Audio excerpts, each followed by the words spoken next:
경기도에서 딸아이와 둘이 살고 있는 40대 여성입니다.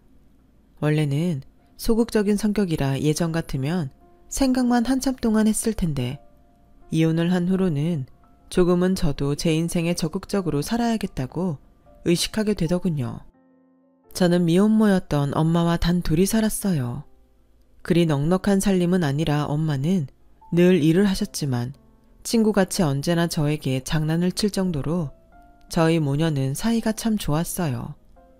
저는 내성적인 성격인데 저희 엄마는 저와 정반대의 성격이라 목소리도 크고 웃기도 잘하며 언제나 명랑했어요. 그때는 우리 엄마 성격이 원래 저렇다고 생각했는데 나이가 들어 생각하니 어쩌면 엄마는 힘들었던 내색을 하고 싶지 않아 더욱 명랑하려 애를 썼던 것이 아닐까 생각됩니다.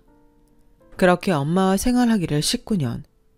저는 대학에 가고 싶었고 형편이 어려웠던 탓에 저희 엄마는 제 등록금을 마련하기 위해 밤에 일을 하나 더 하셨는데요. 언제나 동이 틀 때가 돼야 퇴근하던 엄마는 집에서 3시간 정도 눈을 붙이고 다시 출근을 하는 생활을 하셨어요. 엄마, 너무 무리하는 거 아니야? 괜히 나 때문에 엄마가 힘든 것 같아 미안해. 아니야. 엄마가 체력이 얼마나 좋은데. 그리고 너는 자식이고 나는 엄마인데 당연히 엄마가 자식을 위해 일하지. 엄마는 하나도 안 힘들어. 오히려 우리 딸 위해 열심히 사는 지금이 너무 신나. 엄마, 진짜 미안하고 정말 고마워. 내가 꼭 성공해서 엄마한테 효도할게. 정말이야. 꼭꼭 내가 엄마 행복하게 해줄게. 엄마는 지금도 너무 행복해. 그리고 앞으로도 엄마의 행복은 네가 행복한 거고 그게 효도야. 세상의 모든 엄마는 이렇게 한결같고 슈퍼어머니일까요? 이제사 엄마와 비슷한 나이가 된 저는 그때 엄마의 모습이 유독 자꾸 떠오릅니다. 그렇게 열심히 살았던 우리 엄마. 저는 엄마를 위해 그리고 엄마의 말대로 행복한 미래를 위해서 정말 열심히 공부했어요. 가난한 사람이 가장 확실하게 성공할 수 있는 비결은 역시 공부뿐이라고 생각했으니까요. 그런데 제가 수능을 100일 정도 앞두고 일이 하나 생겼어요. 고단했던 생활 때문인지 엄마는 일하는 도중 사고를 겪게 되었고 공장에서 자기 몸보다 훨씬 큰 기계를 다뤘던 엄마는 엄마 먼저 간다. 학교 잘 다녀와 딸. 하고 출근을 하시고는 영원히 집으로 돌아오지 못하셨어요. 산재였어요. 하지만 공장은 엄마의 산재를 인정하지 않았고 힘은커녕 아직 학생이었던 저는 고작 500만 원이라는 보상금을 받고 엄마의 장례를 치를 수밖에 없었습니다. 엄마는 고아였어요. 그래서 가족이 없었고 저 역시 아빠라는 존재를 모르고 태어난 아이라 친척이라는 사람은 아무도 없었죠. 그래서 장례도 혼자 치러야 했어요. 공장 사장이라는 사람한테 받은 그 돈으로요. 그리고 19살이었기에 고아원에 갈 수도 없었던 저는 홀로 생활하게 되었고 감사하게도 엄마가 남겨준 돈이 있었기에 당분간은 학교를 다니며 버틸 수 있었어요. 그렇게 저는 수능 시험을 받고 가채점을 했는데 점수가 평소보다 더 좋게 나왔고 엄마가 살아계셨다면 참 기뻐하셨을 텐데 저는 어느 누구에게도 칭찬받지 못했죠. 좋은 점수를 받아놓고도 대학 진학을 고민해야 했어요. 분명 저는 대학에 가고 싶지만 졸업까지 하기에는 경제적인 고민을 하지 않을 수 없었어요. 마음 같아서는 장학금을 받으며 계속 학교에 다니면 되지 않을까 생각도 했지만 그게 그렇게 쉬운 일 같지는 않더군요. 하지만 그렇게 고민을 하던 제 눈에 엄마가 잠잘 때도 풀어놓는 법이 없던 14K 목걸이가 눈에 들어왔어요. 그 순간 엄마는 내가 어떤 결정을 하길 원했을까 생각하니 답은 이미 제 자신이 너무나도 잘 알고 있었어요. 저는 깊게 고민하지 않고 일단은 대학에 가기로 했어요. 엄마가 저의 대학 등록금을 벌기 위해 그렇게 노력을 하셨는데 제가 그 돈으로 대학에 가지 않는다는 건 말이 되지 않는다고 생각했죠. 그래서 저는 겁없이 대학에 들어갔어요. 그리고 정말 딱 한 학기를 다니고 돈이 없어 휴학을 하게 되었고 대학을 다니면서 줄곧 아르바이트를 하긴 했지만 제가 번 돈은 생활비 정도밖에 되지는 않았죠. 어쩔 수 없이 저는 1학년 1학기를 마치고 더 많은 돈을 벌기 위해 하루에 아르바이트를 3개, 4개 정도까지 했었어요. 어떻게든 조금씩이라도 돈을 모아 2학기 등록금을 만들어야 했고 또 다달이 나갈 생활비도 벌어야 했기 때문에 저는 하루에 알람을 10개 정도 맞추고 생활했었죠. 누군가는 젊어서 고생은 사서도 한다고 저에게 열심히 살아 보기 좋다는 칭찬을 하는 사람도 있었지만 저는 그 말을 들으면 오히려 화가 났어요. 고생을 누가 사서 일부러 하나요? 어쩔 수 없어 그렇게 사는 거죠.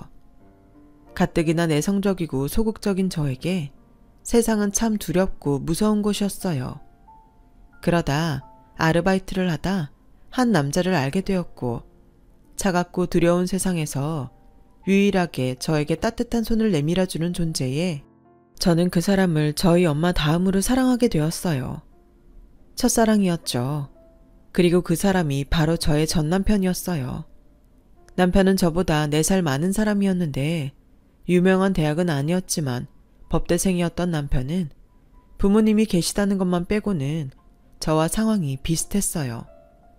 돈이 없어 군 제대 후 복학하지 못해서 학비를 벌기 위해 아르바이트를 하고 있었거든요. 그래서인지 저와 남편은 처음부터 아주 잘 통했어요. 그리고 남편은 저보다 나이가 많아서인지 항상 저의 보호자를 자처했고 그렇게 서로 챙겨주고 의지하다 보니 어느덧 저희 둘에겐 이성적인 감정이 자리하게 되었어요. 그렇게 좋은 감정으로 연애하기를 1년. 아직 둘 다 학생이었는데 뜻밖의 아이가 생겼어요.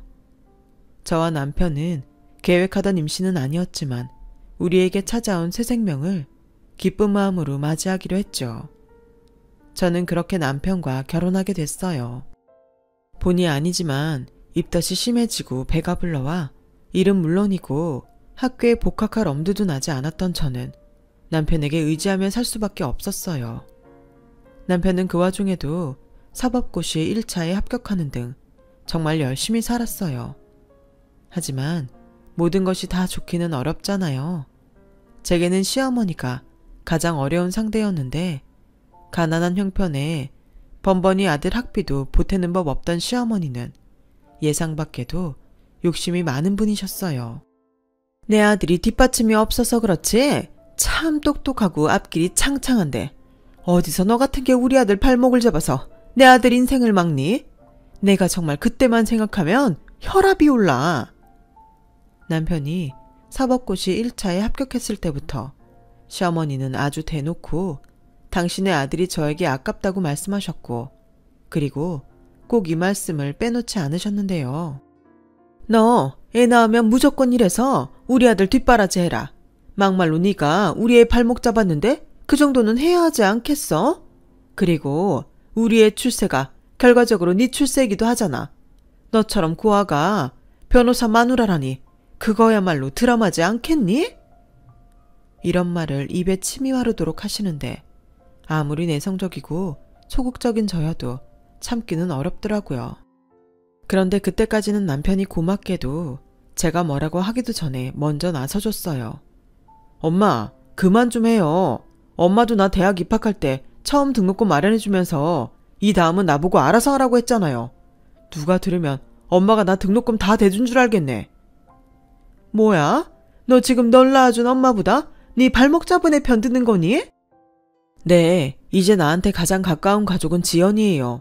그러니까 엄마, 계속 지연이한테 뭐라고 하시면 저 이제 집에 안 올 거니까 그런 줄 아세요. 다행이었죠. 제 입으로 저런 말을 하면 시어머니가 또 길길이 날뛸 것이 분명한데 남편이 먼저 저렇게 말하니 시어머니도 그 이상은 뭐라고 하지 못하는 눈치셨어요. 그리고 남편은 대학 졸업 후에도 여전히 일과 공부를 병행해야 했고 지금은 없어졌지만 사법고시라는 것이 참 죽기 살기로 해도 어려운 거더라고요. 그래서 저는 출산 후 결심을 했어요. 마음 같아서는 저 역시 복학을 해서 학업을 이어가고 싶었지만 시어머니 말대로 남편이 성공하면 저 역시 못다한 공부도 할 수 있고 지금보다 훨씬 나은 생활을 할 수 있으니까 남편의 뒷바라지를 하기로 했죠. 자기야, 내가 생각해봤는데 자기는 이제 일하지 말고 공부만 해. 돈은 내가 벌게. 뭐? 자기 출산한 지 얼마 되지도 않았잖아. 괜찮아. 내가 안 괜찮아. 남들은 어디 절에 들어가서도 하루 종일 공부만 한다는데. 그러지 말고 지금부터라도 다른 생각 말고 공부만 해. 자기가 성공해야 우리 형편도 좋아지지. 나는 우리 딸은 우리처럼 힘들게 공부하지 않았으면 좋겠어. 정말 괜찮겠어? 그럼. 그러니까 자기는 우리 가족을 위해서라도 공부에만 집중해. 알겠지? 고마워 자기야. 나 진짜 열심히 해서 성공해서 우리 마누라랑 우리 딸 고생하지 않고 편하게 살게 해줄 거야. 나만 믿어. 저는 남편 말대로 남편을 믿었어요. 그래서 지금의 힘든 시간이 지나면 저에게도 봄 같은 따뜻한 인생이 펼쳐질 거라고 생각했고 그 후 저는 아르바이트가 아닌 작은 사무실에 여직원으로 취직을 했어요. 틈틈이 부업에 저녁에는 대리운전까지 하면서 생활비와 남편의 뒷바라지를 했어요. 그 때문에 저희 딸은 100일이 지나고 어린이집을 가야 했죠. 제가 또 밤에 대리운전까지 하니 남편이 애를 들쳐업고 공부를 하는 등 정작 애볼 시간은 없이 그렇게 열심히 살았어요. 정신없이 산다는 것이 그런 건지 일도 몸에 있고 마음에 여유가 생기다 보니 저는 30대가 되었고 딸아이는 초등학교 입학을 앞두고 있었죠. 그런데요, 정말 이상한 건 아르바이트를 하며 또 학교를 다니며 사법고시 1차에 합격했던 남편은 이젠 공부만 해도 된다고 했는데도 사법고시를 패스하지 못했어요. 솔직히 저는 길게 5년, 짧게는 2, 3년을 생각했는데 사법고시가 그만큼 어려운 건지 아니면 남편에게 어떤 절실함이 사라졌는지 제가 기다리던 최종 합격의 소식은 들려오지 않더라고요. 그렇게 결혼 10년 차에 들어갔어요. 때론 남편이 열심히 공부를 하지 않아 저만 힘든 것이 아닐까 싶어 남편에게 잔소리도 하고 간혹 서로 서운한 마음에 부부싸움도 하고 서로가 서로에게 미안하고 짠해서 서로를 위하는 날도 있었는데 드디어 제가 꿈에서라도 듣고 싶었던 남편의 사법고시 최종 합격의 소식이 전해졌어요. 마치 복권 1등에 당첨된 듯 그 소심한 제가 기뻐서 소리를 질렀네요. 그리고 저희 집은 물론이고 시댁까지 잔치가 벌어졌어요. 그야말로 고생 끝, 행복 시작이라는 듯 저희 가족은 모두 앞으로의 윤택하고 행복한 생활을 기대하고 있었죠. 그런데 남편은 꿈에 바라던 변호사가 되고부터 조금씩 달라지기 시작했어요. 처음엔 어디 로펌에 취직을 했는데 대표 변호사 눈치가 보인다며 자기도 변호사인데 자기 마음대로 하지 못한다며 불만이 많더니 한 번은 일을 마치고 들어왔는데 득달같이 제 손을 잡더니 이렇게 말했어요. 자기야, 아무래도 나 사무실 내야겠어. 변호사면 뭐해? 순전히 월급쟁이잖아. 대표 변호사가 얼마나 많이 챙기는 줄 알아? 내가 뼈 빠지게 기록 보고 재판에서 이겼는데 돈을 나보다 지가 더 가져가더라고. 남편은 신입 변호사라 인센티브도 다른 변호사보다 적다며 저에게 사무실을 개원하게 돈을 달라고 했고 여직원 월급이 얼마나 된다고 저는 당장은 어려우니 우리 같이 벌어서 사무실을 차리자고 말했는데 남편의 표정이 싸늘하게 변했어요. 그리고 그 후부터 저에게 말 한마디도 하지 않고 저와 딸아이를 없는 사람 취급을 하는데 딸애한테까지 그러니 저도 참을 수가 없더라고요. 자기, 애도 아니고 지금 이게 뭐 하는 거야? 뭐가? 왜 가만히 있는 사람한테 시비인데? 지금 내가 사무실 차릴 돈 안 줬다고 이러는 거야? 내가 돈이 있는데 안 줘? 나도 없어서 못 주는 거잖아. 내가 진짜 말을 안 하려고 했는데 내가 자기 뒷바라지 하느라 몸이 안 아픈 데가 없거든? 남편이 변호사면 뭐해? 나는 달라진 게 없는데. 그러니까 더더욱 내가 개원을 해야 한다고. 머리가 안 돌아? 내가 나만 좋자고 이러는 게 아니라니까. 됐고 앞으로 생색 내려거든 나한테 아무 말도 하지 마. 나 자기 도움 없이도 대출받아서 개원할 거고 나중에 나한테 딴소리나 하지 마. 알겠어? 저는 남편이 변호사만 되면 앞으로 행복할 날만 있을 줄 알았어요. 그런데 오히려 저를 무시하는 남편을 마주하니 그제야 제가 바보처럼 느껴졌고, 시어머니는 시어머니대로 사무실 개원할 돈도 없는 저 같은 며느리보다 돈 많고 능력 있는 며느리가 줄을 선다며 말 같지 않은 말로 저에게 상처를 줬어요.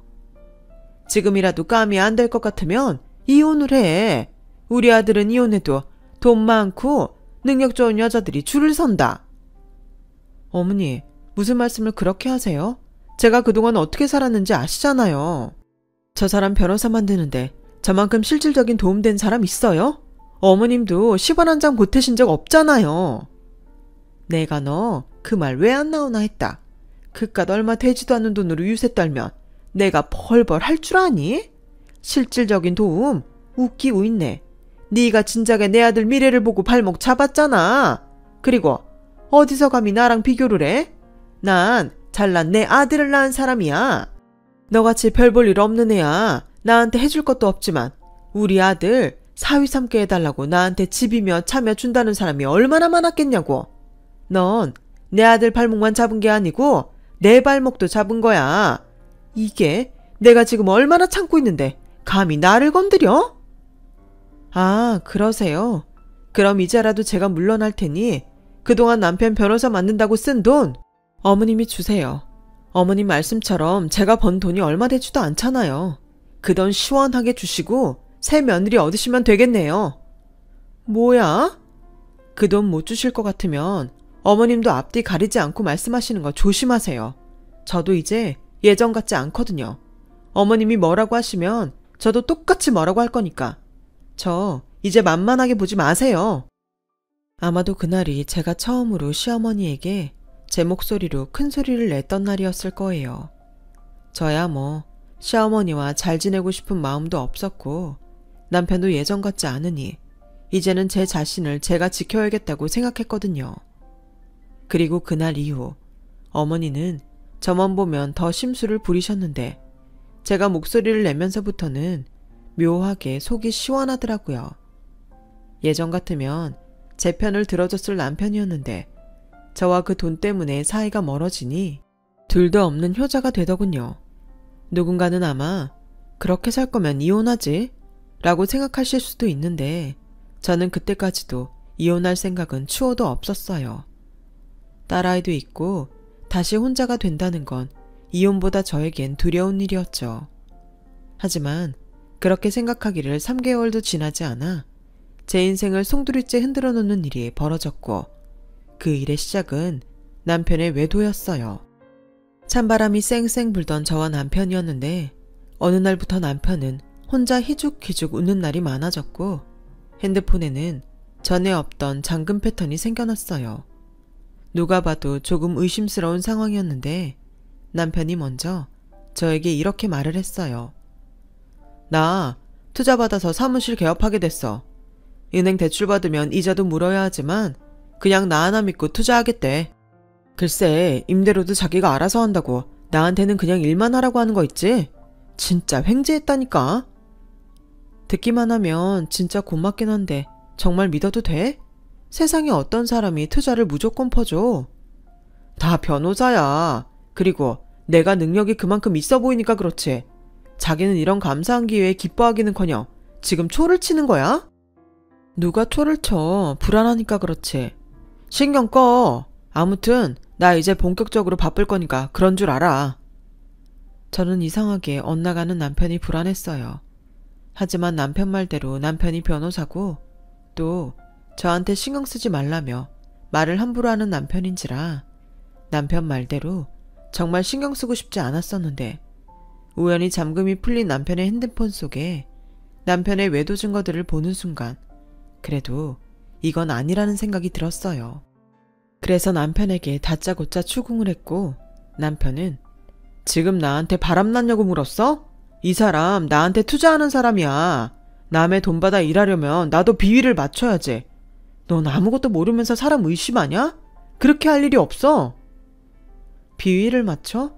거기에는 둘이 쿵짝이 맞아도 그렇게 맞을 수가 없던데 무슨 소리야? 진짜 나를 바보로 알아? 아, 몰라. 그래서 뭐 어쩌자고. 이혼이라도 해? 툭 까놓고 나 없이 애 키우면서 살 수 있어? 아, 원래 딸은 엄마 팔자 담는다고 너도 니네 엄마처럼 애 키우면서 평생 일만 하다 죽으려고? 뭐? 너는 변호사라는 사람이 말을 그렇게밖에 못하냐? 아, 너도 네 엄마 닮아 생각도 말도 상스럽구나. 뭐? 너 말 다 했어? 아니, 하려고 들면 몇 날 며칠 동안 할 수 있어. 됐다. 수준 안 맞는 너랑 내가 무슨 말을 하니? 그렇게 저와 남편은 얼굴만 보면 싸우는 사이가 되었어요.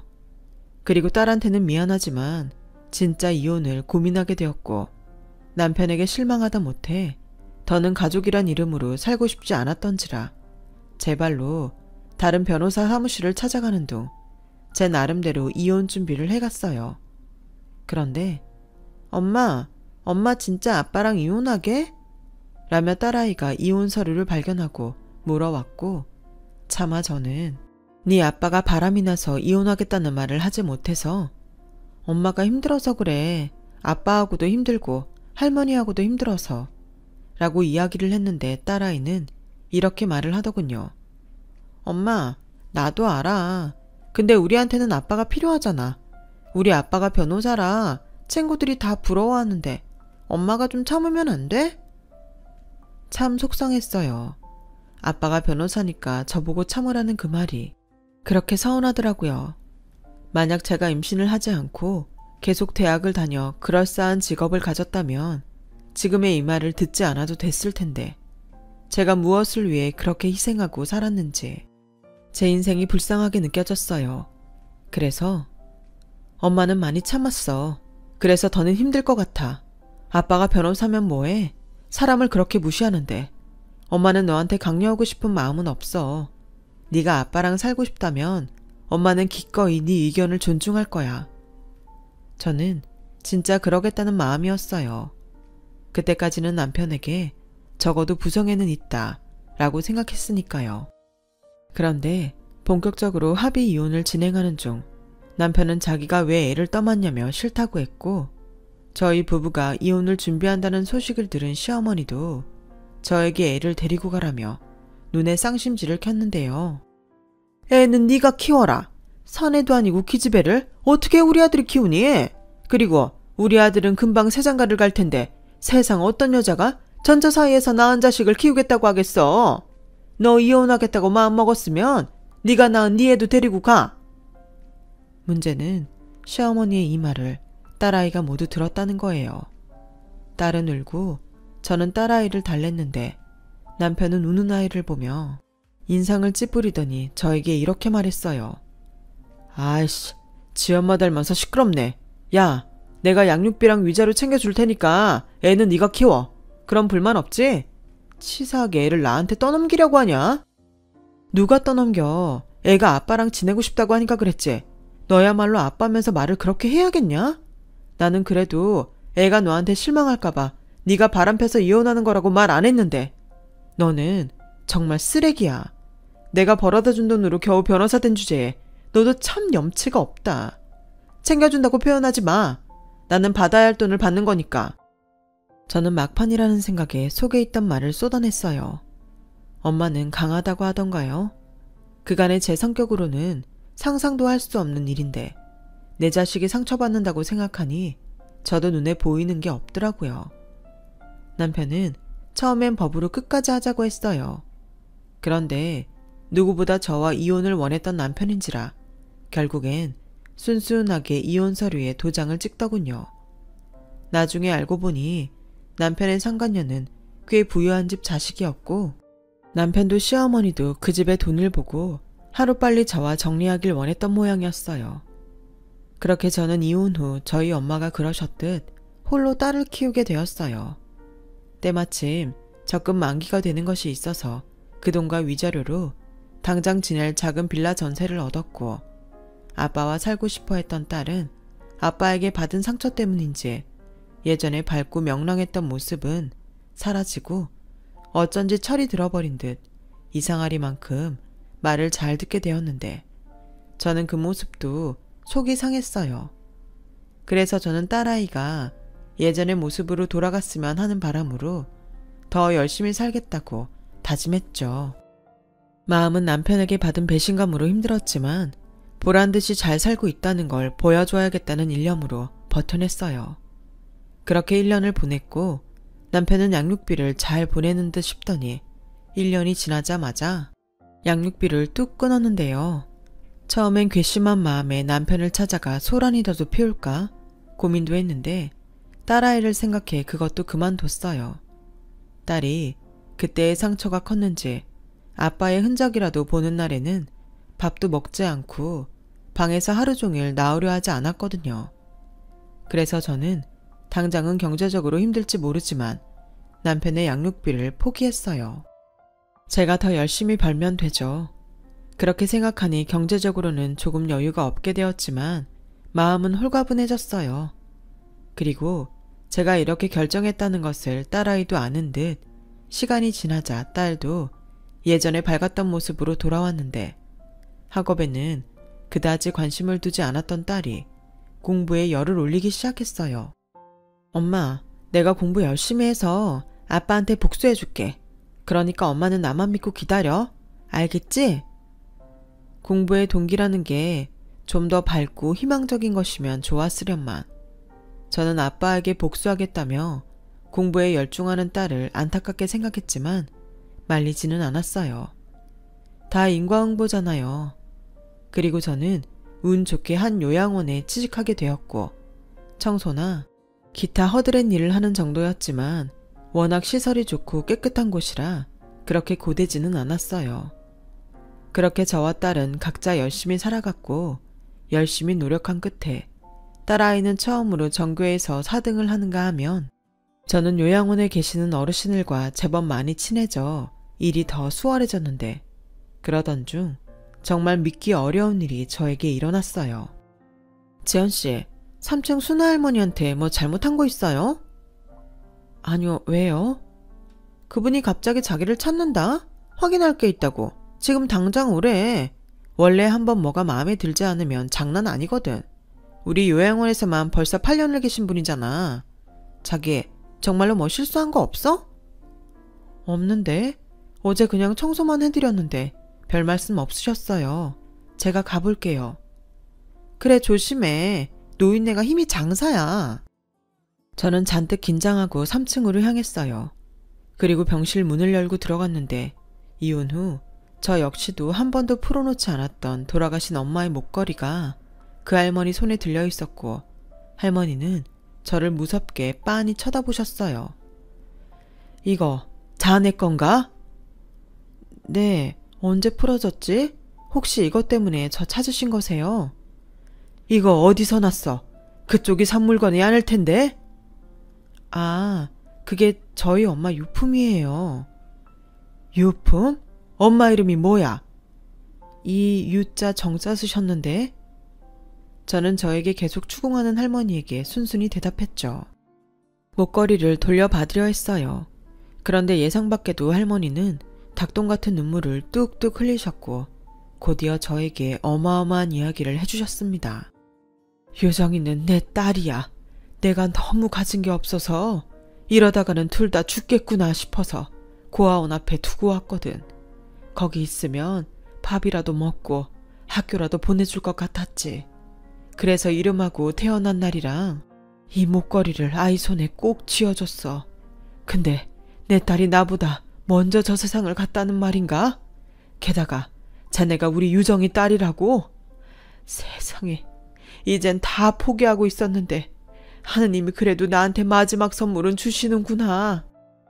저는 어안이 벙벙했어요. 마치 꿈을 꾸는 듯 싶었어요. 그날을 시작으로 저와 할머니는 각자 지나온 세월을 이야기했고 할머니는 엄마가 미혼모로서 살다 돌아가신 것에 눈물을 흘리셨어요. 그리고 제가 남편 뒷바라지를 하다 버림받았다는 사연을 들으시고는 저보다도 더 화가 나셔서 금방이라도 전 남편을 찾아가 홍구멍을 내겠다고 역정을 내시는데 그렇게 따뜻하고 든든할 수가 없더라고요.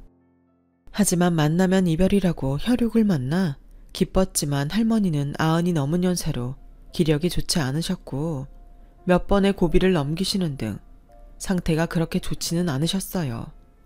조금만 더, 아니 몇 년만 더 버텨주셨으면 저는 난생 처음 교회를 찾아가 기도하고 또 기도를 했는데 할머니의 병세는 좋아지기는커녕 한 번 감기에 걸린 후로 계속 좋지 않으시더군요. 급기야 마지막을 준비해야 할 것 같다는 말을 듣게 되었는데 저는 또다시 가족을 잃는다는 슬픔에 눈물을 흘렸지만 할머니는 덤덤하게 자신의 죽음을 받아들이시는 듯 보이셨어요. 당신의 딸이 이미 세상을 떠났으니 자기도 어서 딸을 만나러 가고 싶다고 하셨거든요. 그리고 저에게 어떤 번호 하나를 알려줬고 제가 그 번호로 연락을 하니 어떤 젊은 여자 변호사가 저를 찾아왔어요. 할머니께 말씀을 미리 들었습니다. 원래 할머님은 가족이 없으셔서 유산을 따님이 있던 고아원에 절반을 기증하고 나머지는 지금까지 계셨던 요양원에 기증하려고 하셨어요. 그런데 지금은 손녀와 증손녀가 있다고 유산의 80%를 손녀인 이지연 씨한테 상속하고 나머지를 요양원에 기증하시겠다고 내용을 변경하셨습니다. 네? 할머니께서 유산이 있으세요? 네. 할머님이 따님을 고아원에 맡기고 정말 악착같이 사셨대요. 그래서 한 푼 두 푼 모으신 게 상당한 액수가 됐어요. 언젠가 딸을 만나면 주겠노라 쓰지도 않으셨다는데 이렇게 다행히도 손녀분을 만나셨네요. 제가 할머니하고 알고 지낸 지가 좀 됩니다. 근데 얼마 전 손녀분을 만났다는 이야기를 하실 때처럼 밝은 목소리는 들어본 적이 없었어요. 조금만 더 빨리 만났으면 더 좋았을 텐데. 저는 그렇게 감도 오지 않는 유산을 받게 되었고 정확한 액수도 모르는 가운데 할머니와 이별을 하게 되었어요. 딸아이는 생각지도 못한 증조할머니의 존재에 아리송한 눈치였지만 핏줄이 당긴다는 말이 있듯 저는 엄마를 보낸 것처럼 마음이 아팠어요.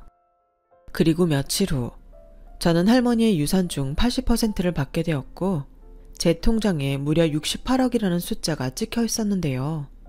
난생 처음으로 눈으로 보는 액수라 동그라미를 몇 번을 세고 또 셌어요. 그냥 할머니를 만난 것만으로도 너무 감사한 일이었는데 이렇게 저를 부자로 만들어주시니 이걸 어떻게 표현해야 할지 모르겠더라고요. 그래서 저는 처지가 바뀌었다고 냉큼 달라지던 누구와는 다르게 평소처럼 똑같이 성실하게 살기로 제 자신과 약속을 했고 주변에서는 이해가 가지 않는다고 했지만 저는 여전히 요양원 일을 하며 예전과 크게 다르지 않은 생활을 했어요.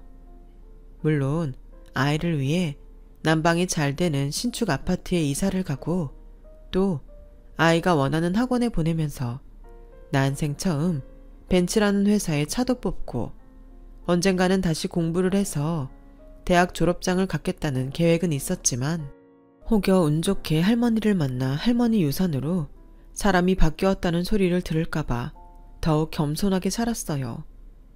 그렇게 6개월 남짓의 시간이 흘렀어요. 한동안 비어있던 할머니의 병상도 이젠 새 주인이 차지하게 되었는데 한동안은 그곳에 할머니가 아닌 다른 사람이 있다는 것이 받아들여지지 않아서 다른 병동 일만 고집을 피우다 이것도 누군가에는 민폐인 듯 싶어 처음으로 할머니가 쓰시던 병동을 들어가게 되었는데요. 저는 그곳에서 또 한 번 믿기 어려운 사람을 만나게 되었어요. 바로 전 시어머니가 그곳에 있더라고요. 아니, 어떻게 여기에 계세요? 어머, 이게 누구야? 세상이 좁다고 하더니 여기서 너를 다 보는구나. 반갑다 얘. 반갑다니. 저는 저를 반갑다고 하는 전 시어머니를 보고 눈살이 저절로 찌푸려졌어요. 그런데 그 다음 말이 더 저를 어이없게 만들었는데 헛웃음밖에는 나오지 않더라고요. 얘, 너 재혼은 했니? 아무리 니들이 이혼을 했어도 우리 손녀도 있는데 연락을 그렇게 딱 끊으면 되겠니? 나 그동안 네 소식 엄청 궁금했다. 왜요? 새 며느리 얻으셔서 잘 살고 계셨던 거 아니셨어요? 아, 그게 썩을. 사기꾼 집안을 만나서 우리 아주 난리도 아니었잖니. 그 불려시 같은 년이? 글쎄, 투자 사기꾼이었다. 세상에 겁도 없이 변호사한테 사기를 치니? 내가 아주 그때 생각만 하면 피가 거꾸로 솟아.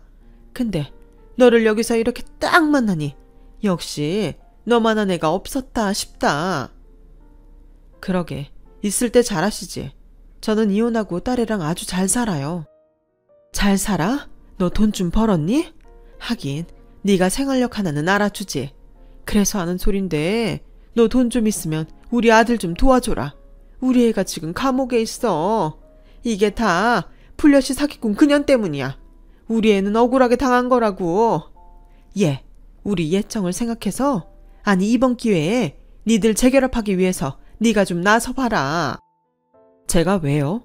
그렇게 저를 멸시하고 무시하더니 무슨 낯짝이세요? 그래, 내가 지난번에는 정말 미안했다. 사람은 누구나 실수를 하는 거잖아. 너는 실수 안 하니? 저도 실수라면 큰 실수를 했었죠. 어머니의 그 잘난 아들 뒷바라지를 했잖아요. 근데 이제는 아니에요. 절대 제가 다시 그 짓을 하는 일은 없을 테니 꿈 깨세요. 아니, 니들 사이에는 자식이라는 끈이 있잖아. 끈이요? 그 끈 먼저 잘라낸 사람이 누구죠? 됐고요. 어머님이나 찾아오는 사람 없이 여기서 쓸쓸하게 지난날 반성이나 하세요. 뭐야? 이게 아주 못 보던 사이에 아주 돌았네? 야, 너도 여기서 일하는 주제면 구질구질하기는 매한가지지. 어디서 잘난 척이야? 왜? 우리가 망했다고 하니까 너보다도 못 사는 것 같냐? 잘 살던 못 살던 안 궁금하고요. 앞으로 저 보시더라도 아는 척하지 마세요. 뭐야? 저는 서둘러 병동을 나왔어요. 그리고 퇴근 시간도 이미 지난 후라 서둘러 옷을 갈아입고 주차장으로 향하는데 글쎄 거기까지 저에게 해코지라도 하겠다고 쫓아왔더라고요. 저는 황급히 차에 시동을 걸었고 제가 차에 타는 순간 시어머니는 차 앞을 가로막으며 제 차를 요리조리 살폈어요. 너 로또라도 맞았니? 아니면 명짧은 졸부라도 물었어? 네가 어떻게 이 비싼 차를 몰아? 지금 뭐 하시는 거예요? 비켜요. 너나 빨리 말해. 어떻게 된 거냐고. 저는 제 차 앞에서 꼼짝하지 않는 전 시어머니 때문에 다시 차에서 내렸어요.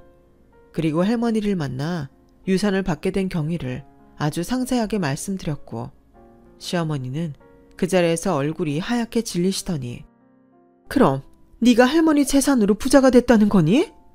라며 묻더군요. 저는 대답할 가치도 느끼지 못해 그 사이에 차를 빼서 주차장을 나와버렸는데요.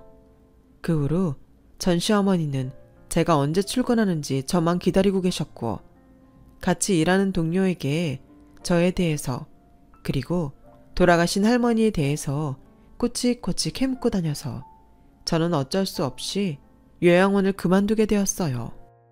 그 계기로 저는 다시 대학에 가기 위해 공부를 시작했습니다. 어떻게 알았는지 출소한 남편은 딸아이 학교를 찾아가 저를 만나고 싶다고 했다는데 제 딸이 부끄럽고 거지 같은 아빠는 필요 없으니까 우리 모녀 앞에 다시는 나타나지 말라고 한 방 먹여줬다고 하더군요. 딸은 그 후로 아빠와는 다르게 세상에 좋은 영향을 끼칠 수 있는 학자가 되고 싶다는 꿈을 갖게 되었어요. 저도 더 이상 다른 누구도 아닌 제 자신의 행복을 위해 살겠다는 목표를 세웠는데요. 하늘에 계신 엄마와 할머니 덕인지 얼마 전 만학도의 길을 걸을 수 있게 되었어요. 첫 번째 입학에 이은 두 번째 입학. 비록 푸릇푸릇한 20대는 아니지만 저는 그 누구보다 행복합니다. 아마 지금쯤이면 엄마와 할머니도 하늘에서 만나 끊어졌던 모녀의 정을 나누고 계시겠죠. 저 역시 제 딸과 많은 추억과 세월을 공유하며 늦은 만큼 더 많이 행복하고 보람된 인생을 살아가려 합니다. 이번만큼은 저도 제 딸한테 멋진 엄마의 모습을 꼭 보여주고 싶네요. 지금까지 저의 이야기 들어주셔서 대단히 감사합니다. 부디 여러분들도 여러분만의 행운을 만나시길 바라며 건강이 최고입니다. 건강하시고 행복하세요. 여러분, 사연 댓글에 응원과 현명한 조언 부탁드려요. 좋아요와 구독은 저에게 큰 힘이 됩니다. 오늘도 좋은 일 가득하세요.